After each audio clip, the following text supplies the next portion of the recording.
Welcome to Dare I Said It podcast, exploring first principles of entrepreneurship. Products fail for the wrong reasons. Do products fail for the right reasons? What do I mean by that? Wrong reason, right reason. 9 out of 10 startups fail. Those are depressing odds, isn't it? So we have to do everything we can to increase those odds. Clearly, there are things that we can control, there are things that we cannot control. Let's get started.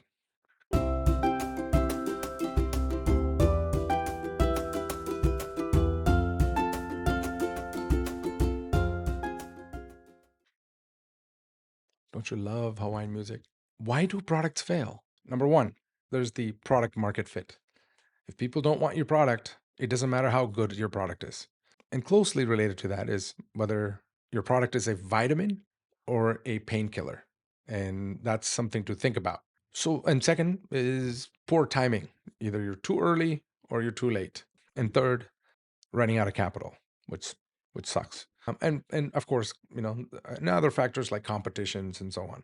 What are the wrong reasons to fail? These are all, we can do our best to avoid these pitfalls, but what is there something that we can do to increase the odds? This reason bugs the hell out of me, which is what I call the wrong reason to fail. And the reason is user experience. And I always repeat, like, user experience is the product. I know you're thinking, of course, user experience is important. Yes, totally, VJ. Makes total sense. We all know that. We did our best. No, no, no, no, no, no. I do feel like most of us don't put enough emphasis on the user experience and we just say it. But what is that? What the hell does that mean? Right. Let me give you an example. If I get a little annoyed, you have to excuse me. I get passionate about this stuff. When I gave up on life and bought a minivan when my two boys were born, we decided to buy a minivan.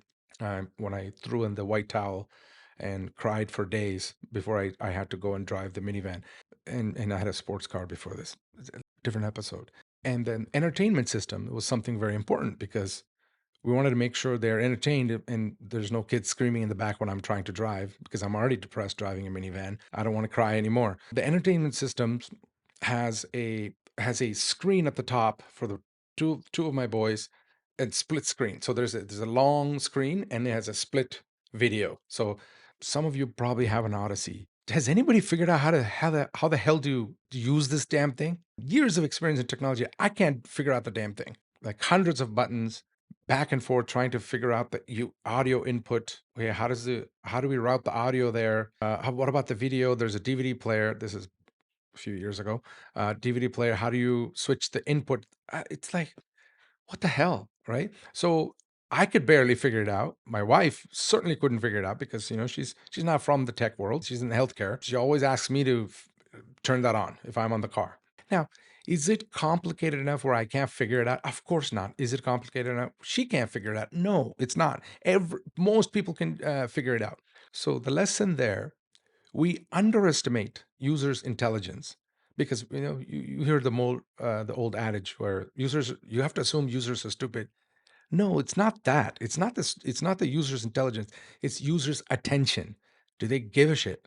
That's what you have to worry about. Mainly, you're overestimating users' attention to use your product, right? They don't want to be able to have a high cognitive load when they're trying to use your product. They don't want to use 100% of their brain to use your product. There's two kids in the back. This is designed for kids. Why am I fiddling around with a bunch of buttons trying to get that thing working? That is not good. Did they test it even once? Did they put a single parent, not from the technology, well, even from the tech world, by the way, even for someone like me to go and test it? I don't get it. So how do we get this right? What are the three things do we want to make sure we get right? Number one, be a minimalist. Quality over quantity of features. Every feature you have is a friction, right? Because the user interface, you're going to have a more interface. And we'll go into some of these details in the future. Steve Jobs has, I think, said this once, where for every yes, there's 99 no's. Number two, the users should be able to get maximum value with least amount of friction. Number three, test it for heaven's sakes. And when I say test it, I don't mean, yes, we have a quality department and we go through this quality department. Really? Put a parent in there. Put a parent in there and let them and say, go ahead, try using it. No, I'm not going to give you their documentation.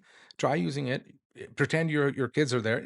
In fact, bring your kid, put them in the back seat, and see if this works. And within 5 minutes, you should be able to know we got to rethink this. This is ridiculous. So whatever you're building, this has to be your number one goal. Is you don't have to have the skill yourself. Just hire a designer, right? Excellent designer and someone who knows visual design and information architecture, a human computer interface perspective.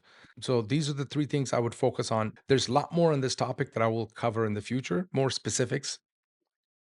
Thanks for listening. Hope you liked it.